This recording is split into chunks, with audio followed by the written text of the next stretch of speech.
সবথেকে বয়স্ক পুরুষ মানুষ, তার নাম জানেন কি? জন টেনিসউড। তার বয়স হচ্ছে 111 বছর, আর এত বছর বেঁচে তিনি রীতিমতন গিনেস ওয়ার্ল্ড রেকর্ডে নামও তুলে ফেললেন। এবার কথা হচ্ছে যে তিনি কোথায় থাকেন।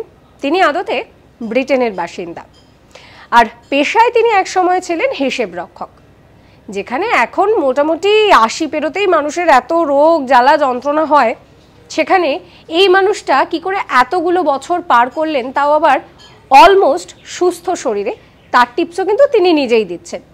তিনি বলছেন যে প্রথমত একটা লাক ফ্যাক্টর তো থাকে, দ্বিতীয় ক্রেডিটটা তিনি দিচ্ছেন ডায়েটকে। ডায়েটটা ফলো করে চলাটা ভীষণভাবে দরকার, টেনিসউড সেটাই জানাচ্ছেন। আবার তিনি বলছেন যে মাঝে মাঝে ডায়েটে ফাঁকি দিতে তিনি বেশ পছন্দই করেন, প্রচণ্ড মজা করে থাকতে ভালোবাসেন। অর্থাৎ তার তৃতীয় ক্রেডিটটা কিন্তু তিনি দিচ্ছেন ভালো থাকাকে, মনকে ভালো রাখাকে। এই মনকে ভালো রাখা, ঠিকঠাকভাবে ডায়েট করা, ঠিক সময় ঘুমোতে যাওয়া, এই সমস্ত এলিমেন্টগুলো কিন্তু তার এই দীর্ঘায়ু হওয়ার পিছনে ভীষণভাবে কাজ করেছে। পাশাপাশি তিনি আরও বলছেন যে মাঝে মাঝে তিনি কিন্তু ডায়েটে চিট করতে পছন্দ করেন। তাকে যা কিছু দেওয়া হয় তিনি সেটা চেটেপুটে খেয়ে নেন।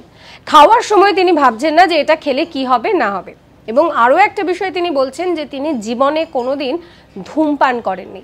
অর্থাৎ আপনিও যদি সুস্থভাবে বাঁচতে চান, তাহলে যেটা আপনাকে করতে হবে যে সুষম খাবার খেতে হবে, ভালো করে ঘুমোতে হবে, 7 থেকে 8 ঘন্টা ঘুমোতে হবে, ভালো করে ডায়েট করে খাবারটা খেতে হবে, এবং অবশ্যই মনের দিকটাকে ভালো রাখতে হবে। এরকম সমস্ত কন্টেন্টের জন্য সাবস্ক্রাইব করতে ভুলবেন না আজ তাক বাংলার ইউটিউব চ্যানেলকে।